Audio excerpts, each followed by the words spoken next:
The Lions is the pinnacle for a British and Irish rugby player. It was the same in my playing days. It's the same now. Playing for the Lions is the absolute pinnacle of the game of rugby union. Well, I'm from a rugby family. My father and brother were both professional rugby league players. I actually passed an 11 plus and went to a grammar school that was a rugby union playing school. So that's how I got into playing rugby union. It was only really when I started playing rugby union at the senior level that I then began to follow the international game.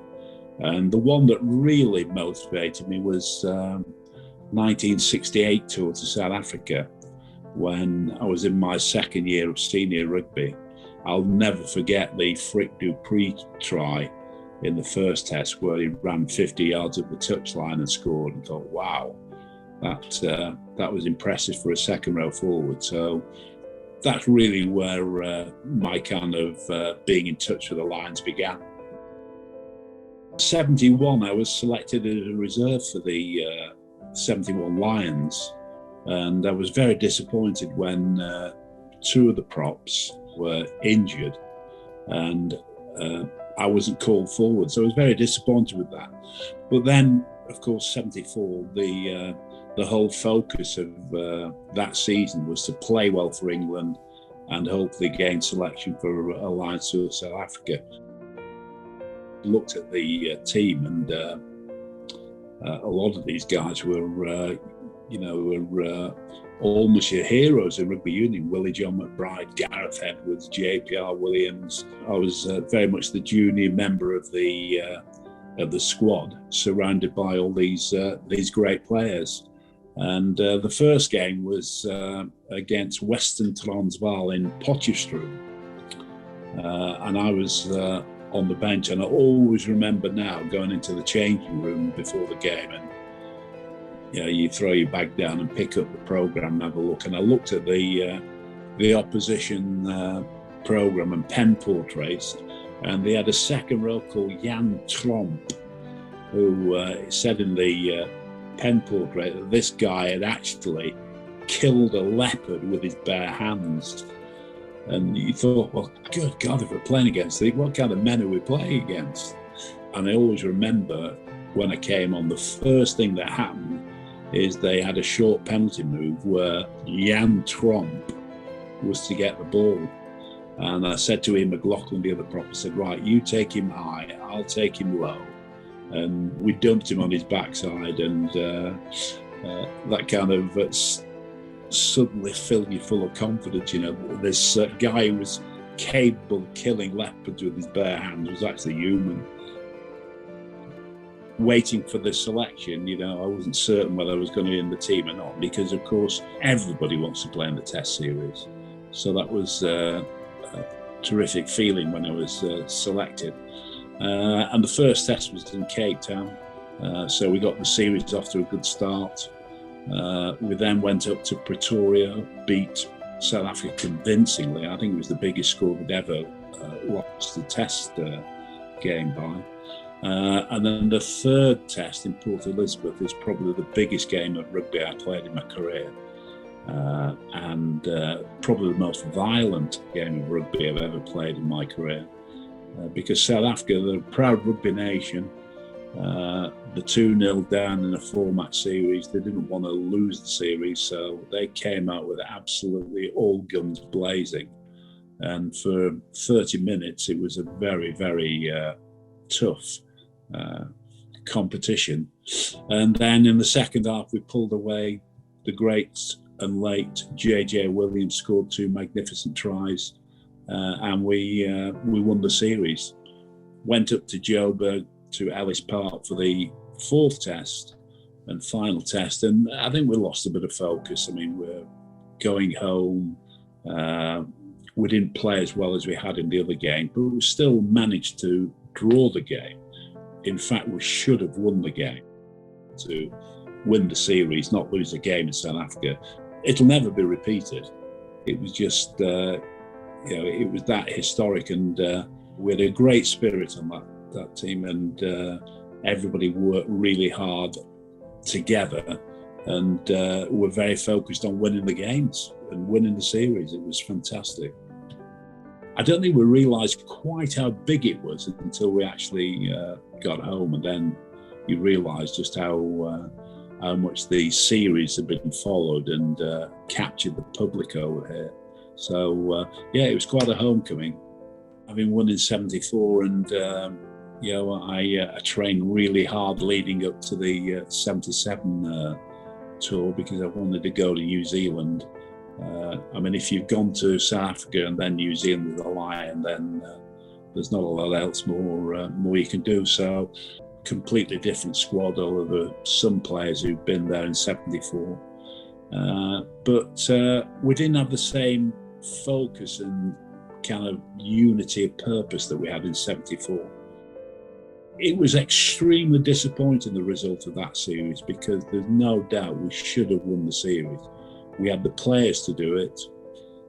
We had a tremendous pack of forwards and really dominated the All Blacks.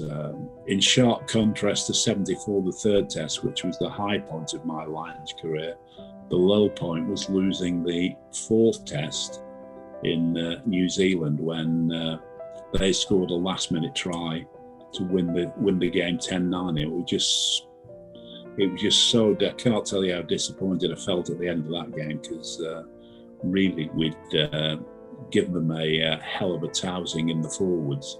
It was just so disappointing losing a series that really we should have won. The other thing that we're hit with in '77 in New Zealand is it never stopped raining. It was just an unbelievably wet day in Wellington. You couldn't believe that they played 3 warm-up games before the main game against the New Zealand juniors, so you can just imagine what the pitch was like. At the very last minute of the game, there's a line-out right in front of the main stand, and I'm at the front of the line-out, and I'm now looking up into the main stand. On the front row were all the replacements, who were just rolling over laughing at the state of us. And the reason they got the kind of shot with the whites of my eyes, of course, because I've got my hands on my knees and I'm looking up at the stand, and he took the photograph. We had a lot of injuries in 1980. I didn't have the same level of fitness as I had in '74 because I'd had a series of injuries where I had ruptured my Achilles tendon and then dislocated my shoulder. So I never really got back to the kind of fitness that I enjoyed in the previous 2 Lions tours. And then unfortunately I had that problem in Stellenbosch when I had to leave the field with chest pains that initially was diagnosed as having had a heart attack, and was later diagnosed as a virus infection of the pericardium, the sac around the heart, which was a relief, but at the time it was pretty distressing stuff. So I came back early, immediately after the second test. In fact, I think the injuries really caught up with the Lions in the end. They just lost so much experience in key positions that it detracted from the performance in the end. But it was still a great tour. I mean, Billy did a great job as captain. It was a very, very enjoyable tour and a happy tour. They were a great group of lads, but at the end of the day, you judge by the result. Sid Miller, who was on the Lions committee, phoned me up and said, would I like to be considered for the Lions management job at '97? We're a very, very experienced management group. Obviously myself, Ian McGeechan, Jim Telfer.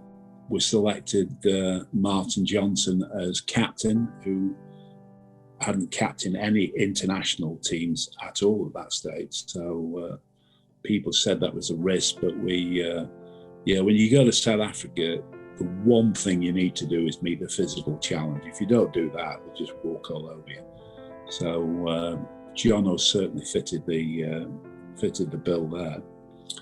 It was nerve-wracking stuff because we never really controlled the game in either of those 2 tests.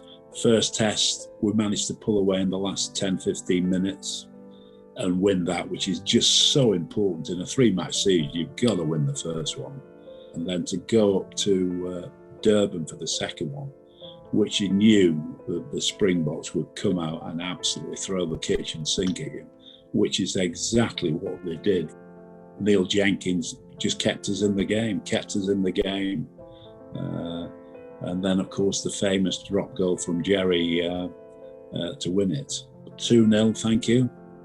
Its following now is just unbelievable. And it really started in 97. It's the first time we really noticed mass support suddenly appearing in Cape Town and Durban. It was a little bit like 74 in the sense that there was tremendous unity of purpose. They were a great group of lads to be with, and they worked for one another, worked hard.